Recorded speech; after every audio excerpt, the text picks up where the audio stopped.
Cinema ತುಂಬ super ಆಗಿದೆ. ನಾನು ಒಬ್ಬ ಅಪ್ಪು ಮತ್ತು ಯಶ್ ಅವರ ಅಭಿಮಾನಿ ಹೇಳ್ತಾ ಇದ್ದೀನಿ. ಆ ಡೆವಿಲ್ ಟ್ರೈಲರ್ ನೋಡಿದ್ಮೇಲೆ ದರ್ಶನ್ ಅವರು ನೆಗೆಟಿವ್ ವಿಷಯದಲ್ಲಿ ತುಂಬ ಸೂಪರ್ ಆ್ಯಕ್ಟಿಂಗ್ ಮಾಡ್ತಾರೆ. ಅದಕ್ಕೋಸ್ಕರ ಸಿನಿಮಾಗೆ ಬಂದೆ. ಪಾಸಿಟಿವ್ ಮತ್ತು ನೆಗೆಟಿವ್ ರೋಲ್ ಎರಡರಲ್ಲೂ ತುಂಬ ಸಖತ್ ಆ್ಯಕ್ಟಿಂಗ್ ಮಾಡಿದ್ದಾರೆ ಅಂತ ಅನ್ಬೋದು. ಇನ್ನೊಂದೇನೆಂದರೆ, ಒಬ್ಬ ನಮ್ಮ ಕರ್ನಾಟಕ ಜನ ಪ್ರೀತಿ ಕೊಟ್ಟರೆ ಎಷ್ಟು ಮಟ್ಟಿಗೆ ಕೊಡ್ತಾರೆ ಅನ್ನೋದು ಇದೇ ಒಂದು ಉದಾಹರಣೆ ಅಂತ ಅನ್ಕೋಬೋದು. ಒಬ್ಬ ಮನುಷ್ಯ ಇಲ್ಲ ಅಂದ್ರೂ ಅವನಿಗೋಸ್ಕರ ಅವ್ರ ಸಿನಿಮಾ ರಿಲೀಸ್ ಆದಾಗ ಇಷ್ಟು ಮಟ್ಟಿಗೆ ಅವ್ರಿಗೆ ಪ್ರೀತಿ ಕೊಡ್ತಾರೆ ಅಂದರೆ ಒಬ್ಬ ನಟನಿಗೆ ಇದಕ್ಕಿಂತ ಪುಣ್ಯ ಏನೇನು ಬೇಕು ಹೇಳಿ. ಸಿನಿಮಾ ಅಂತೂ ನಮ್ಮ ಗಿಲ್ಲಿ ನಟ ಆಗಿರ್ಬೋದು, ಸ್ಕ್ರೀನ್ ಮೇಲೆ ಬಂದರೆ ಎಲ್ಲ ಖುಷಿ ಪಡ್ತಾರೆ. ನಮ್ಮ ಹುಲಿಯವ್ರಿಗೂ ಕಾಮಿಡಿ ಆಗಿ ಬಂದ್ರು ಲಾಸ್ಟಲ್ಲಿ ಒಂದು ಎಮೋಷನಲ್ ಟಚ್ ಇದೆ. ಹೀರೋಯಿನ್ಗೆ ನೋಡಿ, ಅವ್ರ ಆ್ಯಕ್ಟಿಂಗಲ್ಲಿ ಒಂದು ಕ್ಯೂಟಾಗಿ ಎಲ್ರಿಗೂ ಇಷ್ಟ ಆಗುತ್ತೆ ಅವರ ಹೀರೋಯಿನ್ ಆ್ಯಕ್ಟಿಂಗ್ ಆಗಿರ್ಬೋದು. ಸಿನಿಮಾ ತುಂಬ ಸೂಪರ್ ಆಗಿದೆ. ನಾನು ಇದೇನೋ ಫುಲ್ ದಾಖಲೆ ಬ್ಲಾಗ್ ಆ ಥರ ಹೇಳಕ್ಕೆ ಇಷ್ಟಪಡಲ್ಲ.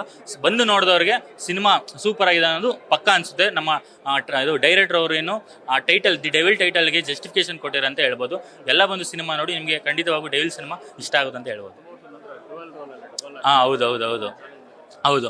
ಆ ಡೆವಿಲ್ ಅಂದರೆ ಎರಡು ರೋಲ್, ಪಾಸಿಟಿವ್ ಮತ್ತು ನೆಗೆಟಿವ್ ಎರಡು ರೋಲ್ ತುಂಬ ಸೂಪರ್ ಆಗಿ ಮಾಡಿದ್ದಾರೆ. ರಾಬರ್ಟಲ್ಲಿ ನೀವು ನೋಡ್ಬೋದು, ಅದು ಡ್ಯುಯಲ್ ರೋಲ್ ಆಯಿತು. ಇದರಲ್ಲೂ ಸಹ ಡ್ಯುಯಲ್ ರೋಲ್ ಇದೆ, ಬಟ್ ಇದರಲ್ಲಿ ತುಂಬ ಸ್ವಲ್ಪ ಡೀಪಾಗಿ ತುಂಬ ಚೆನ್ನಾಗಿ ತೋರಿಸಿದ್ರೆ ಅಂತ ಹೇಳ್ಬೋದು.